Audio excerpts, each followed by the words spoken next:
करीब 1.5-2 साल हो गए। 1.5-2 वर्षों के बीच कोरोना के आक्रमण के कारण देश की जनता काफ़ी मुसीबतों से उबरी है। 1.5-2 वर्षों के बीच जितनी परेशानियां आई हैं वो कम से कम बहुत दिनों पहले तक को अगर याद किया जाए तो इतनी परेशानियां नहीं थी। लॉकडाउन लगाया गया, अर्थव्यवस्था बिगड़ी, लोगों की नौकरियां गई, लोगों के उद्योग गए, लोगों के अपने आय के साधन गए। खैर, अभी 1 लेयर और 2 लेयर के बाद थोड़ा सा राहत मिली है, लेकिन प्रशासन और शासन हमेशा ये मुनादी करवा रहा है कि अभी कोरोना का संकट टला नहीं है।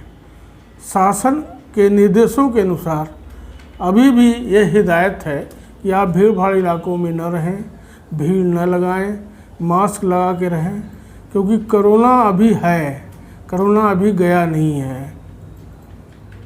शासन के निर्देशों और उसके क्रियाकलापों जनता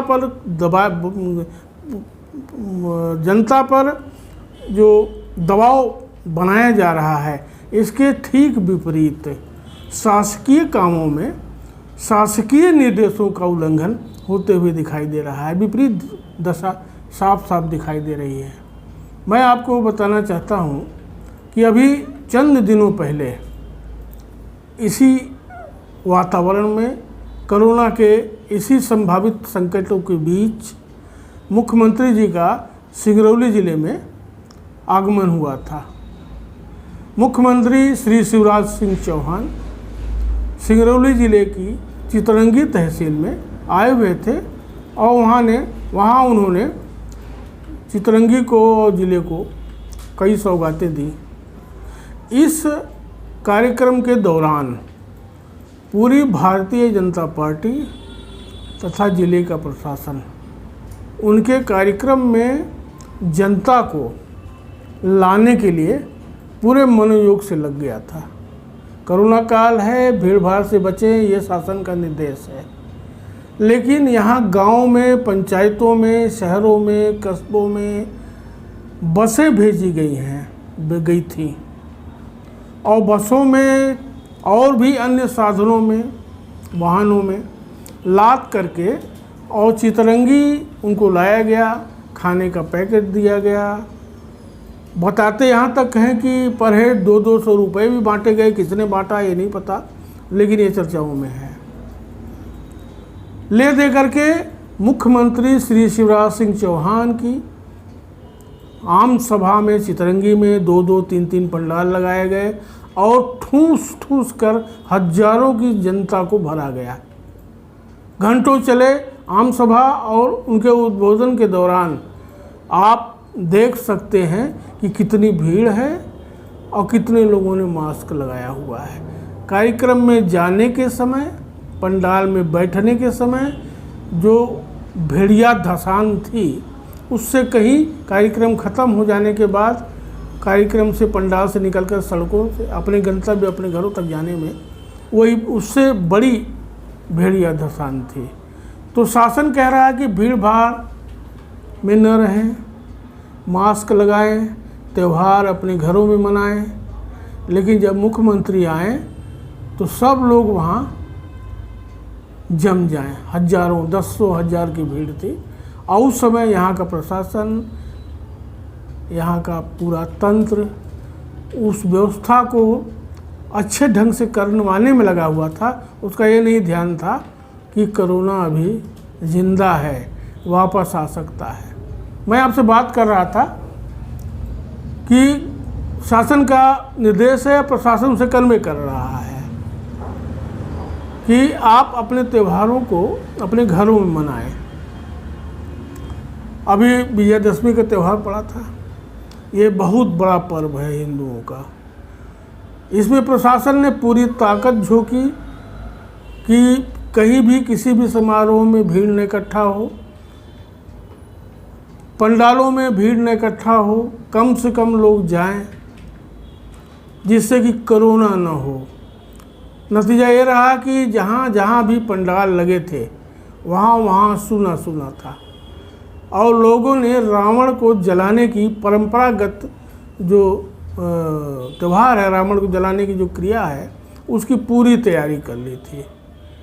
लेकिन शासन एकदम टाइट था कि कहीं भी, प्रशासन एकदम टाइट था कि कहीं भी रावण समारोह के रूप में न जले। मतलब 10-5 लोग चले जाएं और जल जाए, 25-50 लोग, 100 लोग चले जाएं, जल जाए। अभी अमलोरी से खबर है, यहाँ अमलोरी एक परियोजना है, कोयले की परियोजना है, नॉर्दर्न कोलफील्ड की कोयले की परियोजना है अमलोरी। वहाँ पे पंडाल था और वहाँ दुर्गा माँ की मूर्ति लगी हुई थी।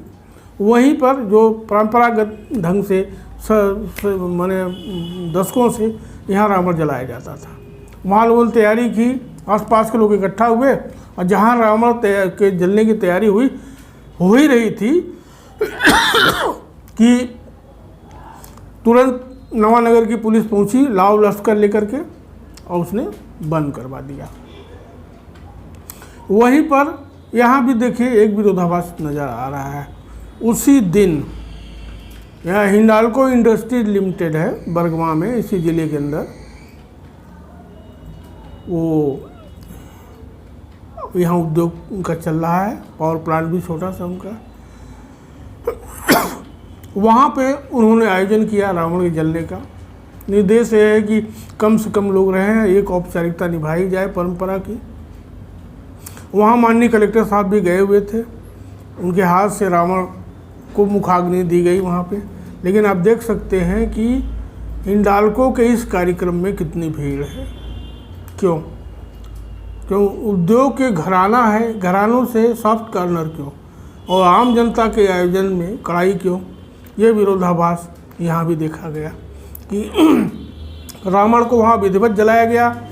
पूरे परियोजना के जितने कर्मचारी, अधिकारी और भी लोग, उनके बुलाए हुए जो भ्रांत लोग थे, उनके जो अतिथि थे, वो लोग सारे मौजूद थे। कलेक्टर साहब ने वहाँ रावण को जलाया और रावण धू धू कर जला बड़ी, और वहाँ मनाया गया। अमलोरी में रावण को वैसे ही छोड़ दिया गया और लास्ट में शायद कुछ लोगों ने जलाया। इस संबंध में जब कलेक्टर साहब से पूछा गया कि क्या निर्देश है कि रावण न जलाया जाए, तो उन्होंने कहा कि यह किसने निर्देश दिया है कि रावण न जलाया जाए। मतलब शासन के निर्देशों के अनुसार रावण का पुतला दहन हो, मतलब कम से कम लोग हों। इसलिए अमलोरी में जब भीड़ को पुलिस ने भगा दिया, उसके बाद 4-10 लोगों ने जाकर के रावण को जला दिया। यह एक विरोधाभास है। परंपरागत त्योहारों में लोगों की मन को ठेस लगी, ठीक है, कोरोना से बचना है, यह मैं भी एग्री करता हूँ। लेकिन जहाँ समारोह के साथ वही त्यौहार मनाया जा रहा है, वहाँ दूसरी जगहों पे, बाकी जगहों पे जहाँ रावण जलाए जा रहे थे, नहीं जलाए गए। पुलिस और प्रशासन की देख रेख में, उनकी कड़ाई में। इसी तरह मोहल्लों में मुसलमानों का चहलुम का त्यौहार आया। उन्हें भी कहा गया कि आप कोई समारोह न करें, कोई भीड़ भाड़ न करें, घरों में मनाएं त्यौहार। उन्हें भी कोई भी चहलुम के दिन कोई भी त्यौहार, कोई भी इस तरह का उन्हें किया जाए, कोई डीजे न बजाया जाए, कोई शोर शराबा न किया जाए, सारी शांतिपूर्ण ढंग से किया जाए। ठीक है, उन्होंने वैसा ही किया। लेकिन शासन का ये जो दोमुहा रवैया है, ये जनता के समझ में नहीं आ रहा है।